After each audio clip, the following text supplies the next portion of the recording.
Actually, this is really a tall order, trying to sum up what we have heard today. So, I must say that we traversed different scales, coming back to what you ended with. So there were different scales of time, past, present, well, of course, also look into the future without really identifying the future or specifically mentioning it, but this is something that we all need to reflect upon. When we are talking about heritage, is this heritage for today or is it for the future, and what will be the heritage talked about in the future? And then there were different scales of policy that were definitely engaged in the presentations, in the discussions, the questions asked. And these directly addressed institutionalization. And institutionalization is perhaps something that helps to think about policy and museums, but at the same time it appears to be a problem, because definitely with an institution comes an institutional imperative, and that relates to particularly to museums.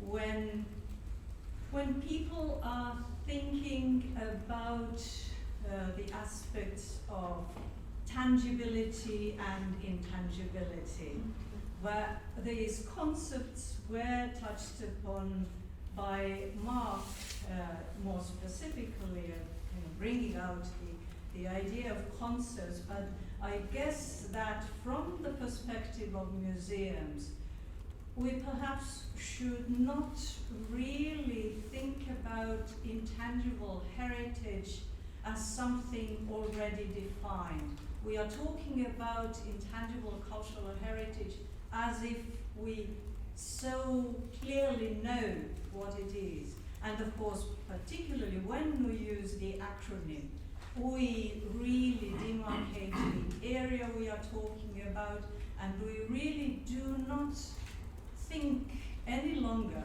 about human communication, what it is actually all about. It is about people coming together, sharing ideas, sharing experiences.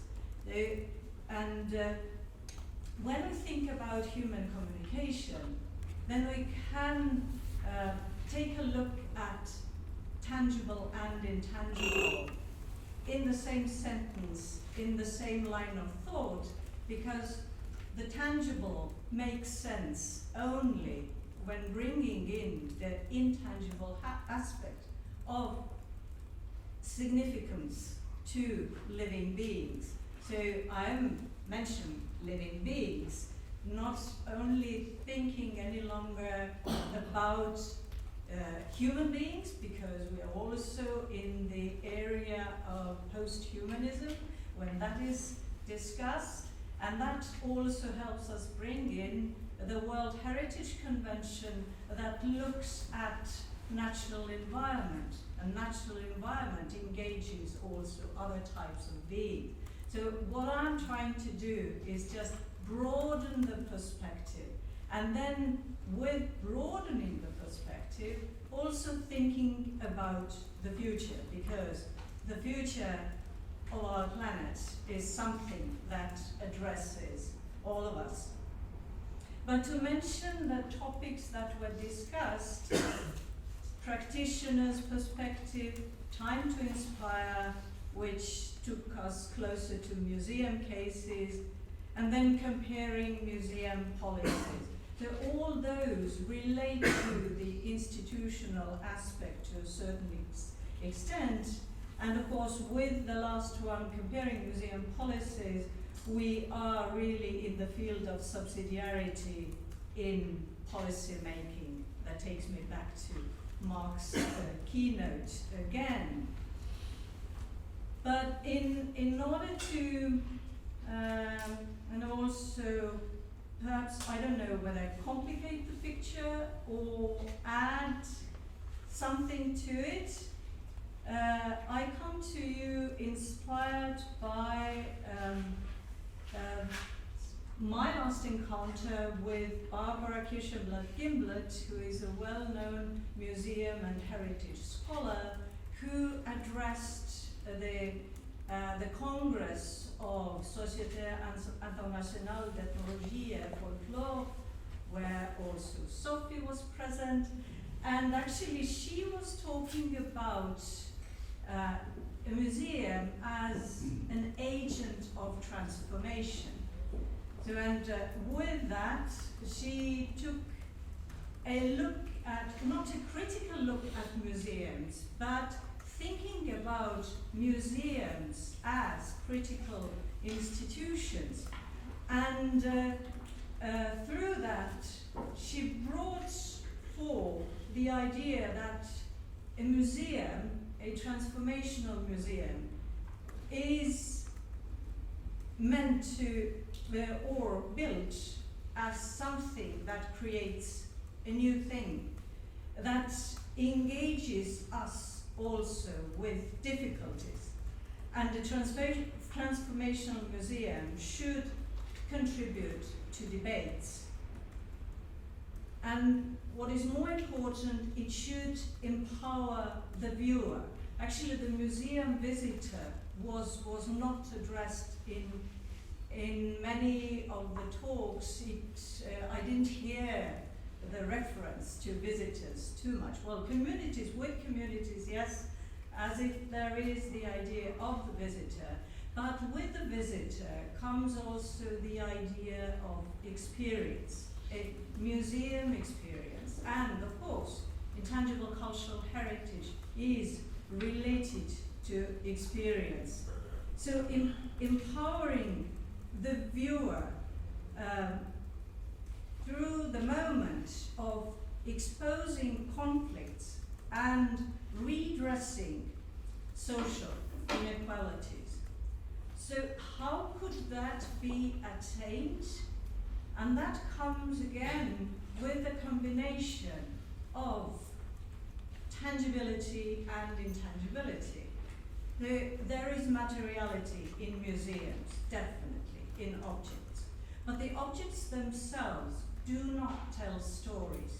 The stories, the narratives, come with those who have collected this material, who have curated the exhibition, and those who have provided the objects.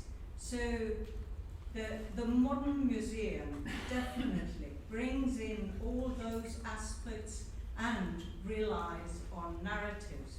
And when I look at objects, we start, even if we do not have a narrative, we start thinking of a narrative. What is the story behind that particular object? And this is already intangible. So again, I would like to kind of keep in mind these two categories together. They do form one. And then, of course, we should hear the voice of the narrator. And there are multitude of voices. I already mentioned these different stakeholders, participants. There is also the narrative of the museum, how the museum came by. So these are all also educational stories. The moment of pedagogy is related to all aspects of the museum. And again, quoting Barbara Kirschenblatt-Gimblet, what she thought of as being the key words that relate to the modern museum are agency, urgency, and efficacy. And these are actually the aspects that I have tried to kind of point out while referring to the narratives and the experience. And then again, what might be referred to is the space, the museum space, and the experience of that space. So the visitor, when a visitor comes to the museum, or a craftsman demonstrating his or her craft, or the communities gathering in a museum, or children coming together to learn a certain type of craft or to learn about history, what they do is they walk around. They have the experience of mobility, moving from object to object, from room to room, from story to story. And these kind of stances in space are also intangible. Right, having related to what I heard today to what I have heard before, I would like to come back to the major ideas that actually should be taken on board that relate the past and the future. So that would be definitely networking. And this is, again, it is a mobility. It is moving across borders, moving in time, moving in space.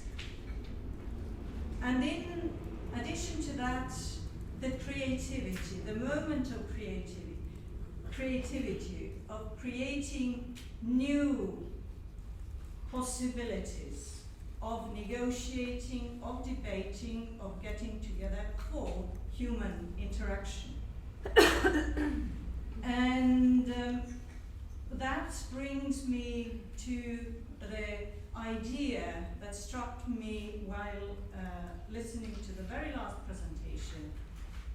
We walked a full circle today.